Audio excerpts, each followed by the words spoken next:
Hey folks, welcome to the Dark Horse podcast. I have the distinct pleasure of sitting this afternoon, or for her this evening, with Kat Lindley. Kat Lindley is the president of the Global Health Project. She is also a family physician from Texas, as you will detect from her accent. Kat and I have become friends in the COVID dissident movement, and Kat has been a leader, along with David Bell and Meryl Nass, of the fight against the WHO's Pandemic Preparedness Treaty and international health regulations. Kat, welcome to Dark Horse. Thanks for having me, Bret. So the occasion of our gathering today is that there have been some changes with respect to the WHO Pandemic Treaty and international health regulations. It looks to the untrained eye like we have gained some major concessions. There are some big changes afoot at the World Health Organization, and we both thought it would be worthwhile to look at what has changed and what we think it means. So, Kat, do you want to lay out what has changed at the World Health Organization? Sure. I would like to start by saying that what we've seen in past months is actually a great movement of people who have listened to some of us and started being concerned with some of the things that have been discussing at the World Health Organization. So we've seen this increased narrative of, potential disease X, avian flu, and things like that, all while these two documents have to be negotiated, renegotiated, and all that. So recently, this past week, we have seen a new recommendations, the new negotiations on the pandemic treaty and the amendments to international health regulation. Overall, when you look at it, and for those who are on Twitter and have seen a lot of people saying how they've taken different language out, we are winning, and sure, I truly believe that the power of people has made this happen. But what I would like everyone to realize is while language has changed, some has been diluted, and we'll talk about it, the essence of both documents is still there. They're still trying to put us in this perpetual states of pandemic over and over again, still trying to introduce this notion of having vaccines in 100 days with zero to limited liability, new unlicensed products, surveillance. Everything is still there, just shuffled around with a lot of legalese behind it. So I would also urge the same caution. I do think we are winning, and I think that this is a major success, but I would ask people not to take their foot off the gas. The message is exactly the opposite one. What we are looking at is one more mechanism by which whatever the global authoritarians are, they are looking to evade the protections that are offered by, for example, the United States Constitution. And so the mechanism here is a ruse whereby our elected representatives sign on to a treaty and international health regulations that then tie their hands in the future if the WHO decides to declare a pandemic. And the way this was initially written, the WHO could declare a pandemic over anything. It could declare a pandemic over the threat of climate change, and it would be given absolutely draconian powers then to dictate what would happen to the citizens of the sovereign nations of the world. What we have seen now is that much of the most offensive structure has been removed from these documents. We are clearly supposed to be breathing a sigh of relief.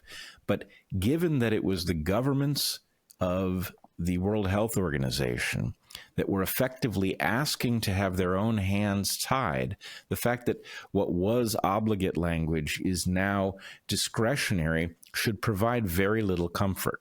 We should still expect to see, if this treaty passes and these international health regulations are passed, we should expect to see those same authoritarian moves made in the future, albeit with slightly greater complication. So I think I join you in hoping that people will see this as a reason actually to redouble our efforts rather than to pay attention to other things. This is a moment at which to recognize that we have demonstrated that we have power in this international arena and to exercise it, to send a completely unambiguous message to our leaders that we will not accept tyranny. I completely agree. You know, for example, this pandemic treaty, the One Health is still there, and One Health is essential for them to be able to achieve all this, because One Health essentially gives them power over every aspect of life on Earth. The document itself, pandemic treaty, is very vague. It says, you know, there's going to be this framework convention and then the new bureaucracy that's called Conference of the Parties. And this Conference of the Parties will be set up within a year. We don't know who's going to be a part of it. And then there are going to be different rules that they can take up to May of 2026 for them to come up with, and then people will know what's in it. So it kind of reminds you of that, you know, play that we had in the United States with Obamacare. You have to sign it now, but, you know, you'll find out later what's in it. So we have to be very careful, like you said, to keep on putting pressure on our member states to actually ask. They want to know what's in it now, not find out a year from now or 2 years from now. Yes, we've seen numerous games played. We've seen it become difficult to look at the current proposal. We've seen name changes that make it hard to discuss, hard to search for changes that have been made. All of this sleight of hand is obviously in service of creating authority in the World Health Organization that it has never traditionally had and must not have. This is an unaccountable body. And even if it had succeeded in some way during COVID, the powers that it is seeking are unimaginable. Given how it failed during COVID, it's really shocking that anyone would dare to make the argument to increase its power over the lives of citizens in sovereign nations. Exactly. And, you know, the amendments to international health regulation, for example, like you said, the binding language has been struck out. So they're not going to be giving us this binding obligatory advice. But at the same time, they will put pressure on the member states to comply, because they can do that through the World Bank and the IMF. So we have to be very careful when we say, you know, we don't have to comply and things like that. The language stay there. They are still going to require the 100-day unlicensed products and vaccines to be implemented. Surveillance is still there. Like you said, the things have been shuffled. So censorship might not be in Article 44, but it's still there when you look for it, because it does ask for surveillance of the member parties and all that. Yes, and I think the history of that, of the proposal, is telling. The initial version of this proposal, and I will say, I believe Heather and I got to an understanding of the seriousness of these questions late. You were well ahead on this, and you spotted the full danger of what the World Health Organization was up to earlier than we did. But even at the point that we caught up and started looking at the content, it was absolutely jaw-dropping, literally including the right to decide what constitutes a pandemic, to issue draconian mandates in advance, to redistribute medical supplies around the globe, which to me raised the shocking possibility that if COVID were to happen again or something like it, that the ivermectin debate might be neutralized by simply transferring the medication so that it was out of reach of people who disagreed with the official recommendations. They could do that. They literally carve out the right to mandate not only true vaccines, but in the copy that Heather and I first looked at, gene therapies. The WHO actually wanted the right to mandate on the citizens of the world the application of genetic therapies. I find that beyond shocking. And I think you really nailed the point. Those first documents are the ones that we actually should go back to and look at them again.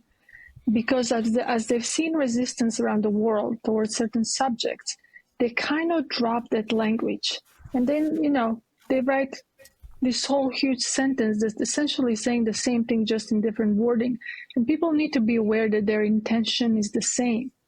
The wording might have changed. They have put more legalese that I don't really understand very well, but the actual premise of the document stands. And the premise is, for the World Health Organization, the Director General can still declare public health emergency. Sure, he kind of has to go to the committee and make sure that there is some kind of agreement, but he gets to appoint the committee members. So do you think there's going to be any resistance towards him declaring this public health emergency? No. We both know there won't be any. And he can still issue the quarantine, isolation, tell us what type of diagnostic treatments, vaccines we have to recommend. He can restrict travel into the area. He can institute there is still that vaccine passport language. Is a little bit different, but it's still there. So we need to be, I 100% agree. We need to celebrate our wins, the fact that we put them on defensive and they have to defend all this, but we have to continue being very vigilant and aware that this is not something no one really wants. People don't want this for sure. Our first sponsor for this episode is Paleo Valley. Paleo Valley makes a huge range of products, from supplements like fish roe and organ complex, grass-fed bone broth protein, and superfood bars. Everything we've tried from them has been terrific. We've spoken before about their beef sticks, which are 100% grass-fed and finished, organic, and naturally fermented. But today we're going to talk about their superfood golden milk. Golden milk, also known as turmeric milk, is a delicious, nutritious hot drink rich in turmeric, usually made in a base of either milk or coconut milk. Turmeric is a flowering plant in the ginger family and grows across much of tropical Asia. As with ginger, the rhizome of turmeric has been used culinarily and medicinally across cultures for a very long time. Modern research backs up ancient traditions, and we now know that turmeric is an antioxidant and anti-inflammatory, among many other beneficial mechanisms of action. A particularly delicious way to get turmeric in your diet is through golden milk. Enter Paleo Valley's superfood golden milk. Paleo Valley's delicious product has turmeric, of course, and also ginger, cinnamon, black pepper, coconut milk powder, a little bit of monk fruit to add sweetness, and several species of mushrooms, lion's mane, reishi, shiitake, and cordyceps. It's gluten-free, grain-free, soy-free, non-GMO, and it's delicious. Paleo Valley doesn't cut corners. They source only the highest quality ingredients, and they use whole ingredients, unlike many competitor products. Their superfood golden milk has whole turmeric, not just curcumin, a component of turmeric, and whole certified organic mushrooms, not just the mycelium. Golden milk is understood to help reduce inflammation, enhance cognitive function, support immune function, improve digestion, and increase endurance. Paleo Valley is passionate not only about human health, but environmental restoration and animal welfare as well. They're a family-owned company. Try Paleo Valley's superfood golden milk today. You'll be glad you did. Head over to paleovalley.com/darkhorse for 15% off your first order. Our second sponsor for this episode is Sole. Sole footbeds are the original custom moldable insoles, providing affordable pain relief since 2001. Sole footbeds include a signature supportive arch that's great for any arch height. If you have low arches or flat feet, you simply heat mold them in your oven to ensure a comfortable level of support. I have discovered that since I've started wearing Sole footbeds, I miss them in any shoe that doesn't have them. Sole footbeds are easily customizable using your oven at home, and you can skip that step and they'll mold to your feet over a few days. You get the benefits of personalized support at a small fraction of the price of doctor-prescribed orthotics, and they're made from recycled cork. Sole footbeds reduce pain from plantar fasciitis and shin splints. They promote neutral alignment and good posture, and are particularly effective at preventing fatigue when standing or walking for long hours on hard surfaces. 2/3 of people who try Sole footbeds come back for a second pair, and many have trusted Sole to keep their feet energized and pain-free for more than 20 years. Sole also has a new product, the Jasper Chukka. that uses cork for the insole, natural rubber for the outsole, and merino wool and rescued bison fiber in the upper that come together in a unique shoe. Right now, Sole is offering $20 off a pair of Jasper Chukkas for first-time customers. Simply go to yoursole.com/darkhorse or enter the code DARKHORSE at checkout with a pair of Jasper Chukkas in your cart and save $20 on Sole's brand new shoes. That's yoursole.com/darkhorse. They don't want it, and the WHO has been counting on the fact that people will not pay attention, and if they try to pay attention, they will find it confusing and bureaucratic, and they will think the World Health Organization doesn't really have any power, and so they will just ignore it. And that is the opposite of the right reaction. And I would just add, it occurs to me in talking to you, and you will know more about this than I do as a physician, but that we are in the situation of a patient who has successfully driven an infection into retreat. And the problem is, if you decide, well, the infection's in retreat, and you withdraw the antibiotic, what you've actually done is you have created a more powerful pathogen. You have selected for that portion that is going to fly below the radar of the public. And we can't do that. We have to drive this infection out, and that means we have to kill this off dead. That is the only way to send the message that this was a completely unacceptable overreach from the get-go, and that no part of it is tolerable to us, no matter how mild they make it sound. We know what they're up to, as you point out, by looking at the earliest drafts and seeing the jaw-dropping powers that they were attempting to commandeer. So I have to tell you, your example really makes me laugh because it's true. You have no idea how many times I give someone an antibiotic for strep or whatever, and they're like, oh, I started feeling better within 3 or 4 days, so I stopped taking it. And then they come to me and I have to figure out like what I'm going to do next, and I have to do it for a longer period of time because they over-selected for this more dangerous pathogen. And I agree. I think that's exactly where we are. I actually, want people to pay attention to this fact that the treaty itself, they made it so vague. They can make any decisions they want. They can decide within 1 year who's going to be part of the Conference of the Parties. Then the Conference of Parties has another year to set up the rules for the One Health. So they can put anything they want in it because we signed for it, and you don't have any say. So it's extremely important to remain vigilant, to keep putting pressure on our legislators, on our representatives to the World Health Organization, and say, essentially, we don't need this. I'm one of those people that truly feels that we do not need World Health Organization. I think we've all learned how much they failed, and we've all seen what they're trying to accomplish. The question is why? Why do they need to be in charge of global health? Countries have these good relationships with other countries. If something happens, we have, our partners we can call and say, we're seeing this, let's collaborate, let's create, some kind of committee right now to deal with this specific issue. We don't have to keep on giving them money and unlimited power to tell us how to conduct life on Earth. Absolutely right.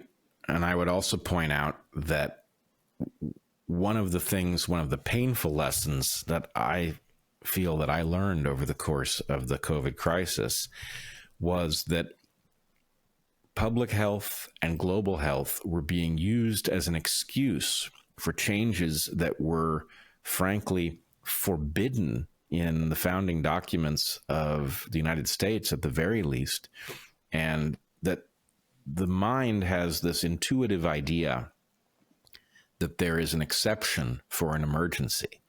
Now, of course, the founding documents spell out no such exception because there must not be one. If there is one, then you can expect authorities to create emergencies in order to seize power. And in this case, that's what we're seeing in the global organization around this pandemic preparedness treaty and international health regulations. So let us leave open the possibility that the explanation for why an utterly humiliated organization like the World Health Organization would not be going back to the drawing board, but would instead be seeking ever greater power, that the answer to that might be that health is really a tangential issue. It's the excuse that is being used in order to concentrate power. I agree. And one thing that I understand the need for public health. I understand the need for cooperation.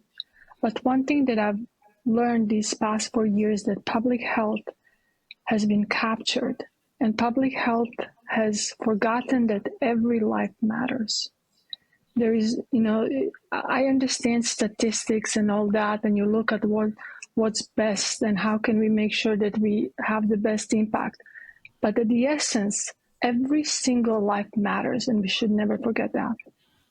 Yes, absolutely right. And I agree with you. I know many good people in public health, and it's even hard for them to understand that public health is now being worn as a disguise. It's being used as a pretext for changes that really not only do they have nothing to do with health, but they are anti-health. They cause disease. That's what we saw over the course of COVID, was recommendations that increased the level of disease and the harm of disease that people were contracting. So one must never empower something that is so callous about the harm to innocent people. I agree. And as we said during this conversation, I want everyone to really recognize that the job they've been doing over this past year and a half, the pressure they put, has worked. And we need to continue putting this pressure. We have 4 weeks, maybe 5 weeks before that meeting in Geneva, and we need to make sure that our voices are heard, that we do not want this document, that we do not want our countries to be a part of it. And, for someone like me, who has come from a communist country and, realize how important the United States Constitution is, the Bill of Rights, and then seeing all of these things vanish little by little by little, and our government stepping really on the freedom of the people, it's been very difficult. And now the idea that you're going to have this supranational agency go even above your government and make decisions for all of us, we all have to just reject it. There's really no other way out of this. Whoever becomes a leader of this country in November, they really should consider completely exiting of the World Health Organization. But one thing that makes me laugh, I don't know if you actually know, it actually takes about 2-3 years to exit the World Health Organization. And I was joking with Meryl Nas, because we just spent a few days in Italy meeting with different people there. I said to her, you know what, that's just so ridiculous. If I want to exit something, I'm just going to say bye-bye. And I think that's kind of what we need to say to them. Your rules and regulations do not apply to us. We have our own constitution. If we want to leave, we're going to leave, and good luck to you. Yeah, I agree wholeheartedly. Now, I did want to try out a different perspective here. Obviously, it resonates with what we've been saying, but the degree to which we have won a surprise victory here, it's incomplete. We need to finish the job, but the degree to which we have brought attention to this authoritarian overreach and raised enough alarm that the World Health Organization is now responding to us. We have gone around our corrupt administration, and we have brought this directly to the citizens of the world. They have spoken loudly enough that the World Health Organization is now responding to us and attempting to remove the most egregious parameters so that we will get into a false state of security. Well, that is the indicator that we should demonstrate the full extent of our power. We have discovered that we have power, and we should now wield it in the interests of the citizens of the world. And when we succeed, we should celebrate it. This is our opportunity to understand that the consent of the governed still lives, even if our administrations are trying to erase it. I believe that 100%. And I think the best thing that's happened these past several years is the fact that we're all connected around the world. And we all share the same issues. We have the same fears. We have the same hopes. We are all seeing our own governments really stepping over all of our rights. You know, different countries have different rules and different constitutions. But what we need to remember is, you know, I was in Croatia in December and I looked up their constitution. They actually do have breaks in their own constitution to stop this, but they have forgotten that they have these things. And the same thing for us. You know, what we've seen is actually Louisiana, right? How much, you know, hope has Louisiana brought to everyone with that bill that they passed in the Senate that was actually bipartisan bill that says WHO is not going to have jurisdiction in the state of Louisiana. And now you have Alabama carried on. Tennessee is considering it. South Carolina is considering it. It's kind of almost like a fire because people essentially they want to be free and they want to live good life, provide for their families and provide future for their children. And that's something that unites us all. It absolutely unites us all. I've seen it in Eastern Europe, as have you. I've seen it in various states in the U.S., which is tremendous. And I am also now hearing reports of this movement in Asia, in Japan, in fact. You may know more about this than I do, but my understanding is that there has been quite a bit of discussion in Japan about this power grab by the World Health Organization. And a friend of mine, Masako Ganaha, was to give a speech where she was expecting something like 500 people, and there were apparently something like 19,000 people showed up to protest. So my sense is our network is getting the information to people in spite of all of the obstacles that have been used to make sure that they don't hear about it until it's too late. It is, and it's great to, you know, we will share a good friend, Neil Oliver. You have Neil Oliver in UK doing the same things that you're doing here in the United States. You have people in Australia doing the same thing. And seeing a country like Japan, who actually essentially, if you really think about Japan, their citizens are really, I'm trying to find a good word. I don't want to say like calm, but they're very, you know, they believe their government. They don't necessarily question them as Americans do, right? So to see Japan have such a large rally against WHO and then see some great studies coming out of Japan on vaccine injury, it's really amazing. It tells you that we all share the same foe. And whoever that foe is, we know what they're trying to achieve, and that's to kind of have us all under global governance because we all need to be told what to do in our lives. And instead, all we want is freedom for ourselves and for our children and for the future generations, really. I agree. And it's a real David and Goliath fight. And I think everybody who understands what has been proposed will recognize the lateness of the hour, and they will also recognize the moral clarity of which side is in the right. We have to win this, not for ourselves, but for future generations. These powers must not stand because they are fundamentally inconsistent with the sovereignty of nations and the sovereignty of people. 100%. We need to celebrate this win so far, but like you said, keep the pressure going until this is over and done with and no one signs on this treaty or the amendments to international health regulation. Fantastic. So I would ask people to stay tuned. Kat, you are easily findable on X? I'm on Twitter, yes. Yes. What's your handle? KL Veritas, Veritas. KL Veritas. People should also follow Meryl Nass and David For Bell. sure. These are all excellent sources of information and inspiration, I would say. They've both been very courageous in this fight, as have you. Is there anything else you think people should know before we close this out? No, I just want to emphasize that point, celebrate this win. We've done great work. We're going to continue doing great work, but we need to keep the pressure on. Yeah, let's win it. Let us decisively kill this off. We will know we have succeeded when the World Health Organization removes the proposal entirely. Exactly. All right. Thanks so much, Kat. I really appreciate the update, and keep up the good fight. Thank you.